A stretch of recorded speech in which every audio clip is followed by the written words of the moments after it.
Hello and welcome to the 1895 podcast with me, Tom. And me, Rob.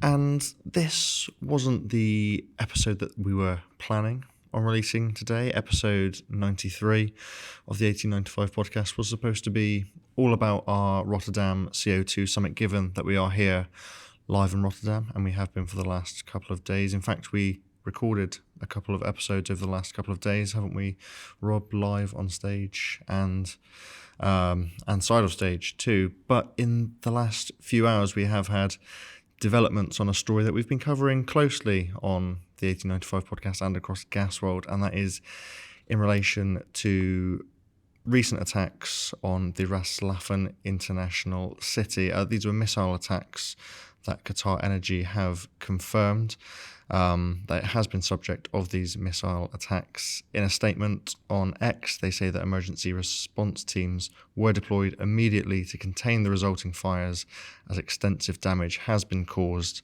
All personnel have been accounted for and no casualties have been reported at this time, and that Qatar Energy will continue to communicate the latest available information. So, Rob, just to bring you in here quickly, I guess the message from the outset is this is a developing story and we just don't know too much as of right now. We don't, as you said, we are here live on the ground, so to speak, in Rotterdam. We do happen to have all of the recording equipment available, and as we were enjoying the evening activities here at the event, we saw this developing news story breaking. What it appears to signal is that this de-escalation is not materializing as yet. Critical infrastructure is still being caught up in the crossfire one way or another, and yes, we're yet to see what the extent of that is. But as you said, we are seeing reports of extensive damage to the facility.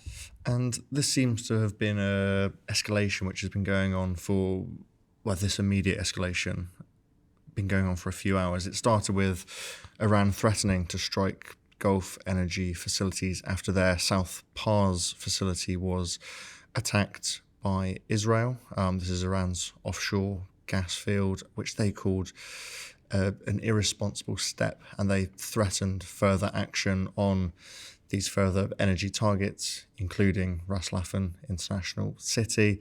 And just a few hours later, this facility was indeed hit. For balance, we are seeing that the IDF, the Israeli Defense Forces, said its fighter jets had hit more than 200 targets in western and central Iran in the past day. So, not to say this is without retaliation measures. Yep.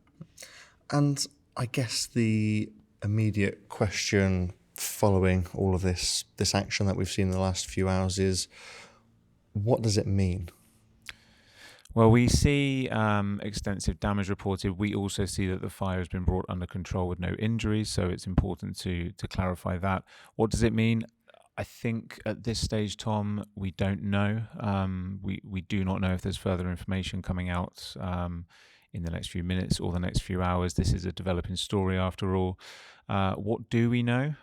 We know from our previous reporting, of course, that Ras Laffan is key to LNG production and exports. We know, of course, all about the Strait of Hormuz, the sheer volume of commodities that pass through that shipping route. In terms of helium shortages, which will likely come to mind here, I can remember reporting 10 days ago that we were now expecting significant disruption to helium supply to be more likely with the news then that Qatar Energy would not restart its LNG production at its Ras Laffan Industrial City complex until that escalating conflict had officially come to an end. The company halted production of all LNG and associated products, including helium, of course, on Monday the 2nd of March. 2 days later, it had declared force majeure to affected LNG buyers. So we knew that was the context. We knew by the 7th of March, as I said, that helium supply disruption, not in the immediate term, but the medium term, would be more likely because it was so definitively said that, Qatar would be waiting for the conflict to come to an end before it restarted. We know then, of course, as well, that there's a considerable time frame or lag from restarting LNG production and associated products until getting to anywhere near full capacity, and of course export. So we were already facing questions around, I guess, the depth and the severity of those timelines. And what impact that would have over the next few months. Now it does suggest we'll also be waiting to find out if there's any extensive damage to those facilities, and will that now elongate that timeline even further. So it brings that question of time further into view.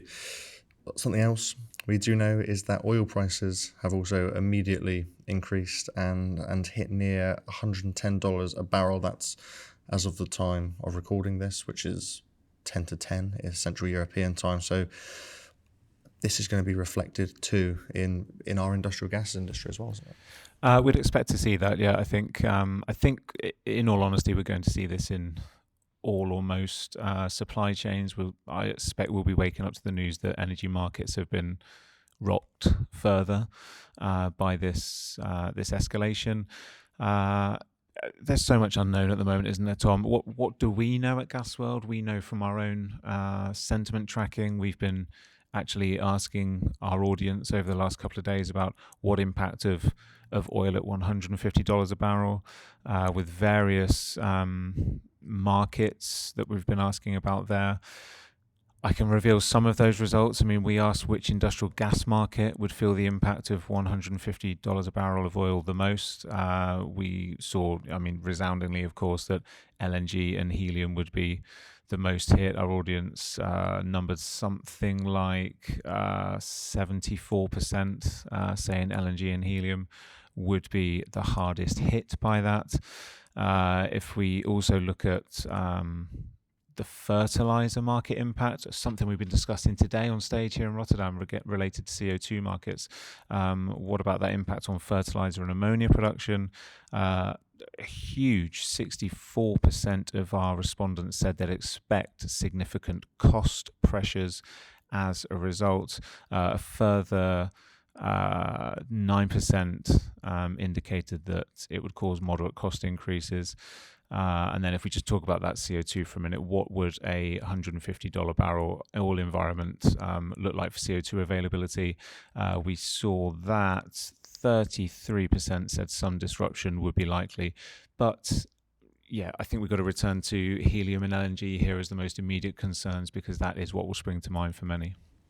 So again, it is very much a question of time, but a question that we'll be no doubt keeping an eye on across Gasworld. Our team back in the office will be delving into this tomorrow, no doubt. And as you said earlier in this recording, Rob, our colleague Anthony Wright is getting a story up on the Gasworld website right now. Yep, he is. Yep, and I think it's just to reiterate, we already thought 10 days ago that it would be hard to imagine that helium supply would not be disrupted. It seems, depending on what emerges from this, the damage, it seems that it's even more likely at this point. Sure. Well, Rob, thanks for joining me for this impromptu recording, and like I said, we'll be continuing to track this very closely.